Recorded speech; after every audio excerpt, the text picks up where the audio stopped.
ॐ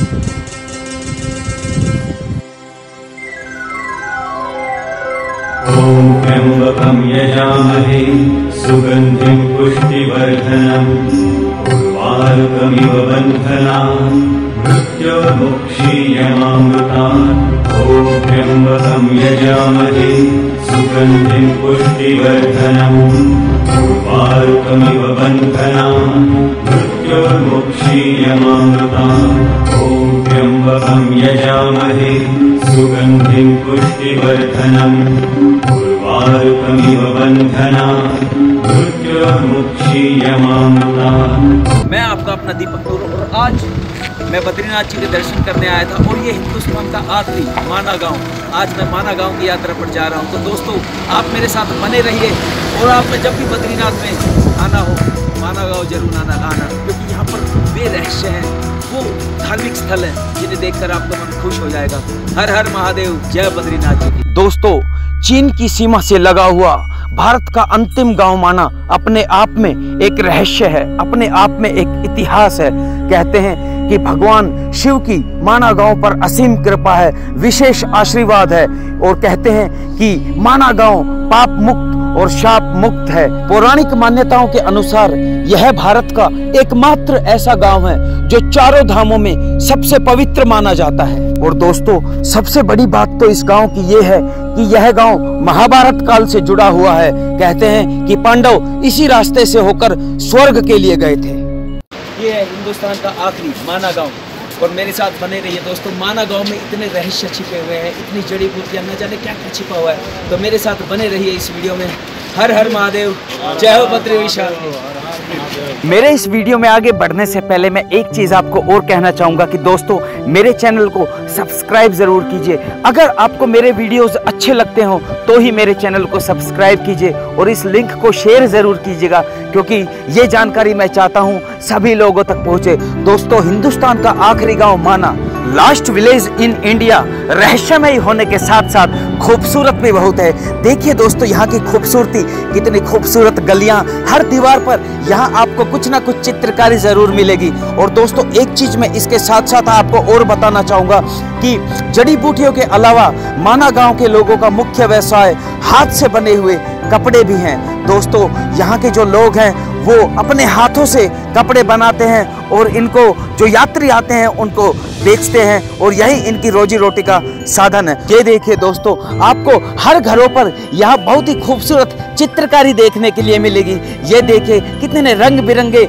और खूबसूरत घर हैं यहाँ के। दोस्तों एक चीज़ मैं आपको और कहना चाहूँगा, मेरे हिसाब से माना गाँव एक ऐसा गाँव है जिसमें 6 महीने कॉलेज ऊपर लगता है और 6 महीने कॉलेज नीचे लगता है, क्योंकि जब सर्दियाँ आती हैं तो यहाँ पूरी तरफ बर्फ से ढक जाता है और यहाँ के जितने भी लोग हैं सभी नीचे चले जाते हैं। और जब 4 धाम की यात्रा शुरू होती है तब माना गांव के लोग अपने जीवन का निर्वाह करने के लिए, अपनी रोजी रोटी कमाने के लिए माना गांव में आते हैं। और यहाँ देखिए दोस्तों किस तरीके से खूबसूरत जड़ी बूटियाँ बिक रही हैं। यहाँ की जड़ी बूटियाँ बड़ी कारगर साबित होती है। जड़ी बूटी है ये ग्रीन टी बोलते हैं इसको। माना गांव में कितनी जड़ी बूटियाँ मिलती हैं।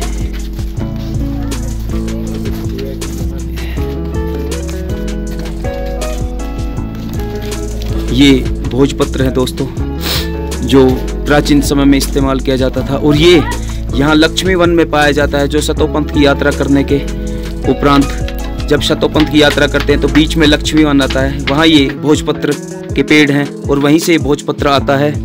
और ये है पथरी के लिए और ये इसको बोलते हैं पहाड़ी बादाम। तो दोस्तों देखिए कितनी खूबसूरती, कितनी खूबसूरत जड़ियाँ यहाँ पर हैं। और आगे व्यास गुफा के दर्शन भी मैं आपको कराऊंगा। माना गांव में बहुत ही दार्शनिक स्थल है और अब मैं धीरे धीरे उन्हीं की तरफ बढ़ रहा हूँ ताकि आपको उनके दर्शन करवा सकूं। दोस्तों माना गांव में अब जैसे जैसे हम आगे आएंगे तो सबसे पहले यहाँ गणेश जी का मंदिर आएगा। गणेश जी का मंदिर बहुत ही प्राचीन और विख्यात मंदिर है। कहते हैं कि महर्षि वेदव्यास जी ने गणेश जी से आग्रह किया था कि गणेश जी पुराणों के लेखन में उनका साथ दें और दोस्तों उसके बाद में व्यास जी की गुफा आएगी जिसमें 18 पुराण, श्रीमद् भागवत गीता और महाभारत का लेखन किया गया था। तो दोस्तों अब हम आ गए हैं गणेश जी के मंदिर पर और आइए करते हैं गणेश जी के दर्शन। इसी गुफा में बैठकर गणेश जी ने 18 पुराणों का लेखन किया था। और दोस्तों इसके साथ साथ और भी बहुत सी रोचक कथाएं हैं, वो भी आपको यहीं देखने के लिए मिलेंगी। कहते हैं ब्रह्मा जी के कहने पर महर्षि वेदव्यास जी ने गणेश जी से यह कार्य करने का आग्रह किया।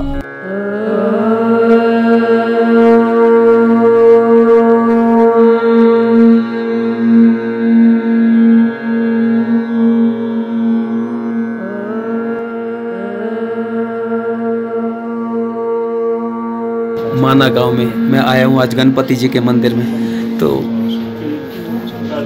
पंडित जी यहाँ गणपति जी की क्या कथा है जिसके बारे में आप थोड़ा सा बताइए हमें प्लीज़। इस स्थान पे गणेश जी ने व्यास जी के कहने पर पुराण और महाभारत, जो 18 पुराण हैं जी और महाभारत है, उसका लेखन किया था।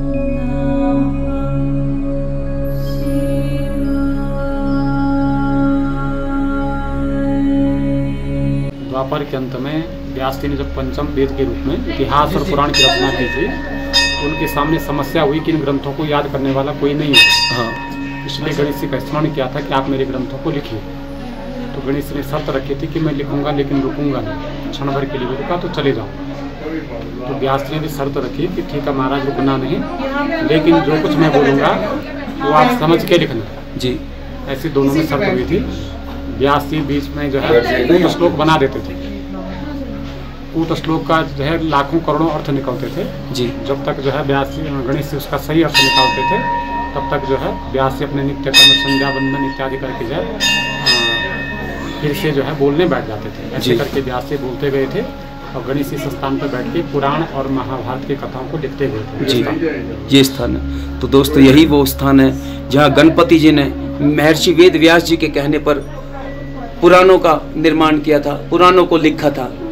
दोस्तों यही वो गुफा है जहाँ गणेश जी ने बैठकर 18 पुराणों और महाभारत का लेखन किया था। दोस्तों देखिए किस तरीके से झुक झुक कर यहाँ से निकलना पड़ रहा है।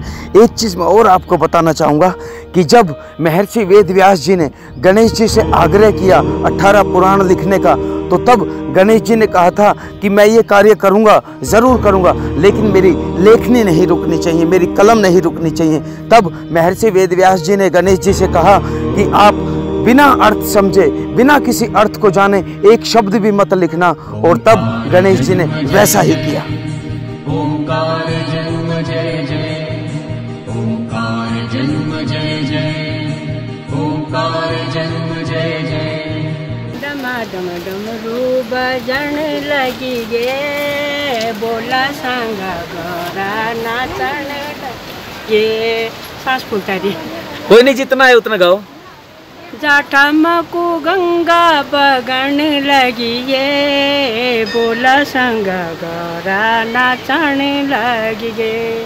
हे डम डमा डम डम बजन लगी गे, बोल संग गोरा नाचन लगी गे। हे माती मको चंदा चमकन लगी गे, के बोला संग गोरा नाचन लगी गे। हे डम डमा डम डम बजन लगी गे, बोल संग गोरा नाचन लगी गे।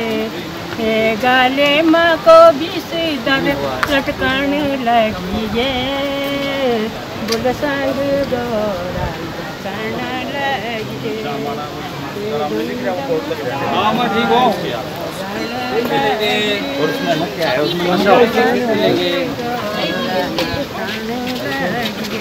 क्या देखिए दोस्तों कितना खूबसूरत भजन गाया है आंटी जी ने। सजन लगी गे, डम डमा डम डमारू बजन लगी गे। दोस्तों ये भारत की आखिरी चाय की दुकान हिंदुस्तान के आखिरी माना गांव में। और ये देखिए मैं आ गया हूँ व्यास गुफा, व्यास पोथी कहते हैं इसको। यहाँ पे महर्षि वेदव्यास जी ने महाभारत का निर्माण किया था, महाभारत को लिखा था। ये देखिए दोस्तों, इसे व्यास पोथी इसलिए भी कहते हैं दोस्तों कि गणेश जी के लेखन का कार्य करने के पश्चात भी महर्षि वेदव्यास जी असंतुष्ट थे। तब महर्षि वेदव्यास जी ने श्रीमद् भागवत यानी कि 18वां पुराण श्रीमद् भागवत का निर्माण भी इसी में किया, महाभारत का निर्माण भी इसी में किया। और दोस्तों यही वो पवित्र गुफा है जिसमें हमारे वेदों को 4 भागों में विभाजित किया गया था। आप देख रहे हैं दोस्तों, इस पहाड़ी का जो आकार है वो बिल्कुल एक पुस्तक की तरह है। जैसे बंद पुस्तक के पन्ने दिखाई देते हैं उसी तरीके से ये पहाड़ी भी दिखाई देती हैं, इसलिए भी इसे व्यास पोथी कहा जाता है। तो दोस्तों जुड़े रहिए मेरे साथ। वंदे मातरम, मातरम, वंदे मातरम। दोस्तों मैं आपका अपना दीपक नूराज पहुंचा हूँ माना गांव में, हिंदुस्तान का आखिरी गांव कहते हैं। और ये देख रहे हैं आखिरी चाय की दुकान। और दोस्तों बहुत अच्छा लग रहा है मुझे यहाँ बद्रीनाथ जी के दर्शन करके और यहाँ आना, तो आप भी आइए। और सबसे बड़ी बात मैं एक चीज़ ज़रूर कहना चाहूँगा कि विदेशों की तरफ मत दौड़िए। अपने देश में इतने स्थान है देखने के लिए, इतने स्थान है दर्शन करने के लिए कि पूरी जिंदगी कम पड़ जाएगी, एक नहीं 100 जन्म भी कम पड़ जाएगी। अपने देश से प्यार करिए, अपनी मातृभूमि से प्यार करिए, अपने सनातन धर्म से प्यार करिए। बोलो सनातन धर्म की जय, वंदे मातरम, वंदे मातरम, भारत माता की जय, हर हर महादेव। व्यास गुफा के दर्शन करने के बाद अब मैं निकल पड़ा हूँ सरस्वती नदी के उद्गम स्थल की तरफ, भीमपुल की तरफ। ये देखिए माना गांव की गलियां। और कहते हैं कि जब पांडव यहाँ आए तो माँ सरस्वती के प्रभाव को देखकर, उनकी गर्जना को देखकर द्रौपदी जी डर गई थी और उनको पार करने की हिम्मत नहीं बन पा रही थी। तब भीम ने एक बहुत बड़ी शिला उठाकर उस नदी के ऊपर रख दी और तभी से उस शिला का नाम भीमशिला पड़ गया। और तब पांडव इस मां सरस्वती नदी को क्रॉस करके अपने पथ की तरफ बढ़ गए, स्वर्ग के रास्ते की तरफ, अर्थात स्वर्गारोहिणी की तरफ बढ़ गए। ये देखिए अभी मैं भीमपुल की तरफ ही जा रहा हूँ। माना गांव के बारे में एक प्राचीन मान्यता ये भी है कि यहाँ पर आने वाले लोगों की गरीबी दूर हो जाती है। श्रद्धालु जब भी भगवान बद्रीनाथ जी के, बद्रीनारायण जी के दर्शन करने के लिए आते हैं तो दोस्तों माना गांव में जरूर आते हैं। और ये देखिए माना गांव की खूबसूरती, यहाँ के लोग बहुत ही अच्छे, बहुत ही ईमानदार। और ये देखिए दोस्तों एक चीज मैं और आपको दिखाने जा रहा हूँ। अब जब बद्रीनाथ आए तो इस लकड़ी को देखिए, ये लकड़ी बहुत ही महत्वपूर्ण मानी जाती है। इन लोगों का कहना है कि किसी प्रकार की नजर हो, कुछ भी हो, इस लकड़ी को आप अपने घर पे लगा दीजिए, कभी किसी की नजर नहीं लगेगी और बहुत शुभ मानी जाती है लकड़ी। सत्य कहा है किसी ने कि दाने दाने पर खाने वाले का नाम लिखा होता है। मैंने आंटी जी को सिर्फ एक बार कहा था कि मुझे यहाँ का कुछ स्पेशल खिलाइए या मंडवा की रोटी खिलाइए, तो आंटी जी ने कहा कि मैं आज आपको जड़ी बूटियों वाली कढ़ी खिलाती हूँ। और ये देखिए दोस्तों आंटी जी मेरे लिए जड़ी बूटियों वाली कढ़ी और चावल लेकर आई हैं और साथ में यहाँ के मोटे पहाड़ी नींबुओं का अचार। माना गांव के जो लोग हैं वो बहुत ही सौम्य और सरल स्वभाव के हैं। मैं यही कहूँगा कि जब भी आप बद्रीनाथ आएँ तो माना गांव में ज़रूर आएँ। और दोस्तों मेरे मुंह में तो अभी पानी आ गया है ये जड़ी बूटियों वाली कढ़ी और चावल देखकर, और साथ में मोटे नींबू का अचार। ये देखिए दोस्तों किस तरीके से पेड़ पौधों पर जड़ी बूटियां लगी हुई हैं। दोस्तों जड़ी बूटियां भी यहाँ के लोगों का एक मुख्य व्यवसाय है। और दोस्तों यहाँ की जड़ी बूटियां बड़ी गुणकारी हैं। यहाँ के लोग सुबह सवेरे उठकर बड़े बड़े पहाड़ों की चोटियों पर चले जाते हैं और वहाँ से जड़ी बूटियां लेकर आते हैं। और दोस्तों नीचे आप देख रहे हैं, नीचे सरस्वती नदी बह रही है जो आगे चलकर अलकनंदा में लिप्त हो जाती है।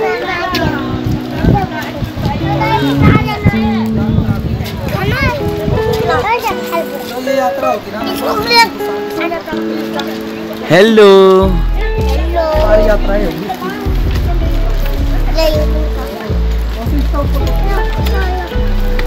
क्या क्या खाते हो तुम? क्या खाते हो तुम? लॉलीपॉप। और हाँ, और तुम क्या खाती हो? क्या खाते हो? और तुम? लॉलीपॉप। लॉलीपॉप। तो सभी लॉलीपॉप खाते हो? और अभी चॉकलेट नहीं खाते तुम? तो कैसा लग रहा है आपको भीम पुल के दर्शन करके? ये देखिए, कहाँ से आए आप सभी? एमपी से। कैसा लगा माँ सरस्वती के दर्शन करके? बहुत अच्छा लगा। जय हो बद्रीनाथ जी की। दोस्तों, अभी आप देख रहे हैं सामने तिरंगा लहर रहा है और ये है हिंदुस्तान की आखिरी चाय की दुकान, हिंदुस्तान का आखिरी गांव।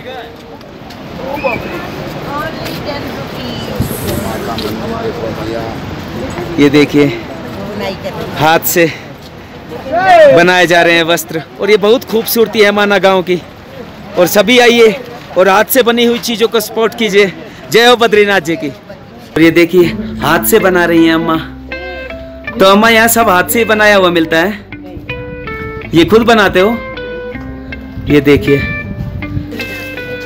ये भोजपत्र है। ये लक्ष्मी वन से आते हैं ना? देंगे मुझे एक भोजपत्र? हाँ, कोई बात नहीं।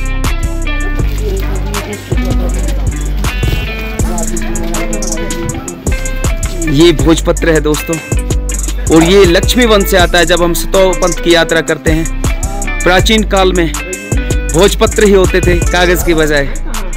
हमारा सनातन धर्म प्राचीन काल से बहुत बड़ी शक्ति रहा है इस देश की, और संत महात्मा इस देश की सबसे बड़ी ताकत हैं। ये देखिए दोस्तों,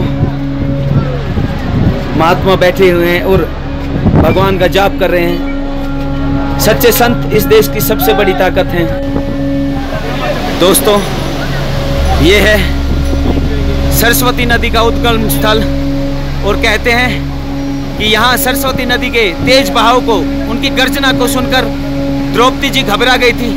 तब भीम ने यहाँ एक बहुत बड़ा पत्थर उठा कर रखा था, जिसे भीमशिला के नाम से जाना जाता है। और ये मंदिर दोस्तों, यही है वो भीम पुल जिसे भीम ने बनाया था। और दोस्तों, एक चीज और, महाभारत काल से जुड़ा होने की वजह से ही माना गांव इतिहास की नजरों में और महत्वपूर्ण हो जाता है। और दोस्तों, ये देखिए, सरस्वती नदी के तट पर बना हुआ विशाल और भव्य मंदिर, यही है वो भीमशिला जिसे महाबली भीम ने उठाकर सरस्वती नदी के ऊपर रखा था। कहते हैं कि द्रौपदी जी के एक बार घबरा गई थी, और जब पांडव स्वर्गारोहिणी की अर्थात स्वर्ग की यात्रा पर जा रहे थे, तब महाबली भीम ने इस मजबूत शिला को उठाकर सरस्वती नदी के ऊपर रखा। ये देखिए, नीचे सरस्वती नदी बह रही है। ये देखिए दोस्तों, ये मां सरस्वती नदी यहाँ से निकल रही है।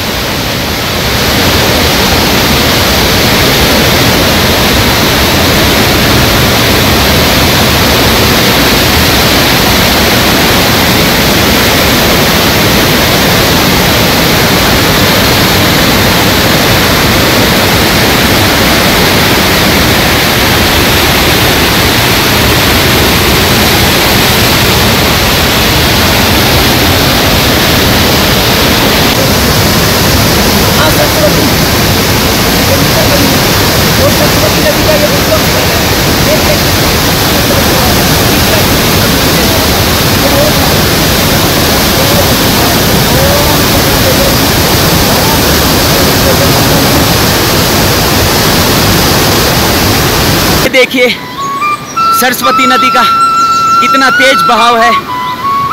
माँ सरस्वती नदी यहाँ से निकलती है और यहाँ से निकलने के बाद अलकनंदा में लिप्त हो जाती हैं।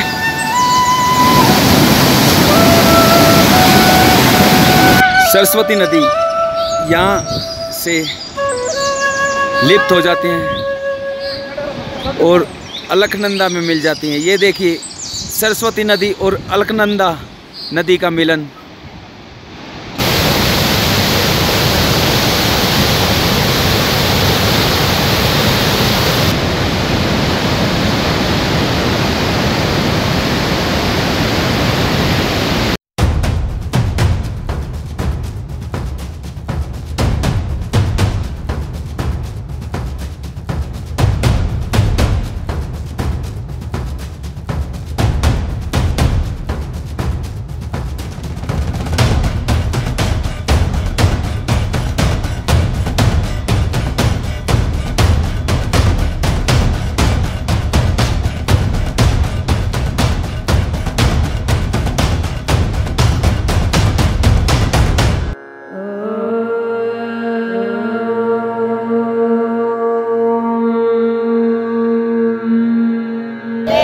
की भूमि हमारी पहाड़ा, बद्रीनाथ केदारनाथ, बद्रीनाथ देवों की भूमि हमारी पहाड़ा, जय बद्रीनाथ। ये देखिए हिंदुस्तान के आखिरी दुकान पर भक्तों की भीड़ लगी है। तो कैसा लग रही है चाय यहाँ की? तो हिंदुस्तान की आखिरी दुकान की चाय पी रहे हैं भाई साहब, कैसा फील कर रहे हैं आप? बहुत बढ़िया। आप कहाँ से आए हैं आप? रामपुर से। रामपुर। ओके। और ये देखिए दोस्तों माँ सरस्वती और अलकनंदा का मिलन। तो दोस्तों मैं आपको अपना दीवार, ये हिंदुस्तान की अंतिम दुकान है चाय की। इससे आगे वसुधारा की यात्रा स्टार्ट हो जाएगी और मैं आपको जल्दी वसुधारा की यात्रा पर भी लेकर चलूंगा। तो दोस्तों मेरे साथ बने रहिए और जय हो बद्रीनाथ जी की। हर हर महादेव, जय श्री कृष्णा, राधे राधे। देख रहे हैं आप दोस्तों, मैं चाय कभी नहीं पीता, लेकिन आज हिंदुस्तान की आखिरी चाय की दुकान पर बैठा हूँ। आज चाय मैं ज़रूर पीऊँगा। देखिए मैं आपने अपना दीपक अंतिम चाय की दुकान। दोस्तों मैं चाय नहीं पीता, यहाँ आने के बाद मैंने चाय पी है और आप भी पीजिए। और आप बद्रीनाथ जी के दर्शन करने जब आएँ तो हिंदुस्तान के अंतिम माना गांव में ज़रूर आए और यहाँ से 5 किलोमीटर दूर है वसुधारा। वसुधारा के दर्शन आप ज़रूर कीजिए। कहते हैं 8000 साल तक ऋषियों ने वहाँ तप किया, तब की जो तपन थी उससे वहाँ पे जल की धारा निकलती है जो बहुत पवित्र है। जय हो बद्रीनाथ जी की। हर हर महादेव। भारत माता की जय, शंकर भगवान की जय, विशाल की जय। दोस्तों जय श्री राम, जय श्री राम। दोस्तों हिंदुस्तान का आखिरी माना गांव और अंतिम चाय की दुकान पर सभी भारतवासी दिल से तुम सबको शुभकामनाएं देते हैं। जल्दी से जल्दी बद्रीनाथ आइए और भगवान शिव में, भगवान नारायण में हो जाइए। बोलो बद्रीनाथ नारायण भगवान